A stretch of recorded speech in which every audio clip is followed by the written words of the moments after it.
Assalamualaikum, salam sejahtera dan selamat kembali ke channel Abang.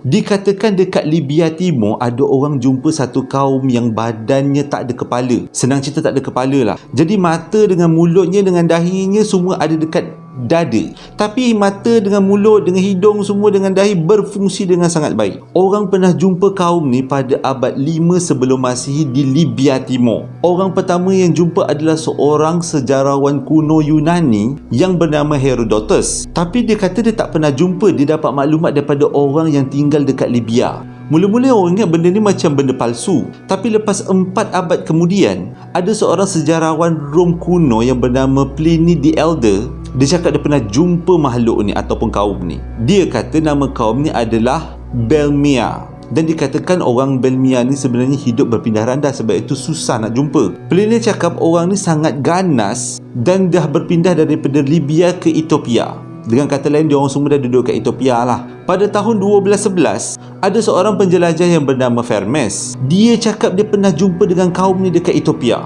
Fermes cakap orang ni tinggi-tinggi, 3 meter tingginya. Lepas 1 abad kemudian, ada seorang lagi penjelajah jumpa dengan kaum ni. Nama penjelajah itu adalah John Mandeville. Ada seorang pakar perubatan Yunani kuno namanya Theseus. Dia kata dia pernah jumpa dengan kaum yang berkepala anjing di India pada abad 5 sebelum Masihi. Theseus cakap memang rupa dia orang macam manusia, cuma kepala dia adalah anjing. Dan mengikut Theseus, cara dia orang berkomunikasi bukan macam manusia tapi macam anjing. Dan dikatakan nama kaum ini adalah kaum Silistri. Kaum ni faham dengan bahasa-bahasa India yang ada pada waktu tu. Cuma bila dia orang nak reply atau nak balas balik bahasa tu, dia akan menggonggong macam anjing. Kalau dia gonggong-gonggong orang tak faham, dia guna baca isyarat. Ya ke ada? Jadi kalau orang nak bercakap dengan kaum ni, orang tu pun kena gong-gong-gong juga. Tak boleh cakap bahasa biasa. Theseus cakap kaum berkepala anjing ni sebenarnya ramai, lebih kurang 120,000 orang yang dijumpa pada waktu tu. Dan semuanya tinggal dekat pergunungan dekat India. Tapi bukan Theseus saja yang jumpa dengan kaum ni. Ada seorang penulis pada dinasti Tang, iaitu salah satu dinasti yang terkuat dalam kerajaan Cina kuno. Dia pernah jumpa dengan kaum berkepala anjing ni dekat Tibet. Dan dia dikenali dengan nama Supana. Lebih menarik lagi, Marco Polo pun pernah jumpa dengan diorang ni. Waktu tu dia singgah dekat satu pulau. Dia tengok dekat pulau tu semua orang-orangnya berkepala anjing berbadan manusia. Dikatakan dekat Pulau Sitia ada sekelompok manusia yang mempunyai telinga yang sangat besar dan panjang ke bawah. Orang yang pernah jumpa ialah Pliny the Elder. Nama kaum ni digelar kaum Penoti. Disebabkan telinga diorang ni sangatlah besar, diorang tak payah pakai baju. Telinga tu tutup badan diorang. Dan lebih unik lagi, dia akan gunakan telinga diorang ni dijadikan sebagai selimut pada waktu malam. Tapi yang best ni bukan Pliny je yang jumpa dengan kaum telinga besar ni.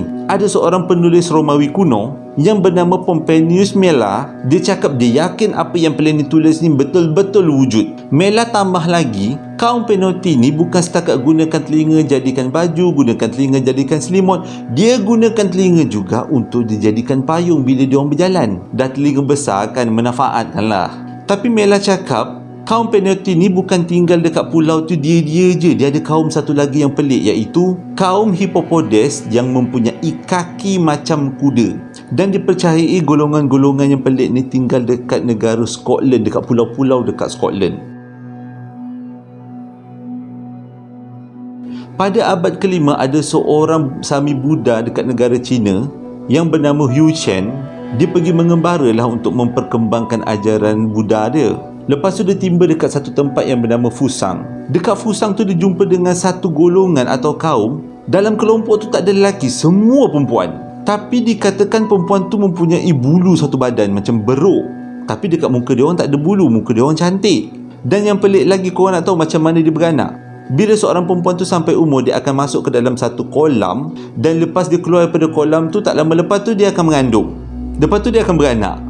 Lepas tu baby-baby yang nak menyusu daripada mak ni bukan menyusu daripada mak dia punya ni lah, mak dia punya dada.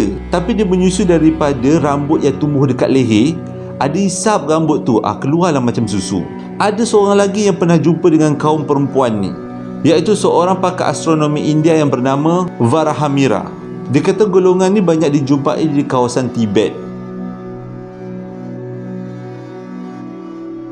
Korang pernah tengok tak setter?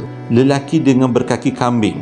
Dalam zaman Rom kuno, Yunani kuno memang banyak cerita tentang lelaki berkaki kambing ni. Orang pertama yang pernah jumpa ialah Herodotus. Pliny the Elder juga pernah jumpa dengan setter. Kalau korang lupa, Pliny the Elder ni adalah sejarawan Romawi kuno.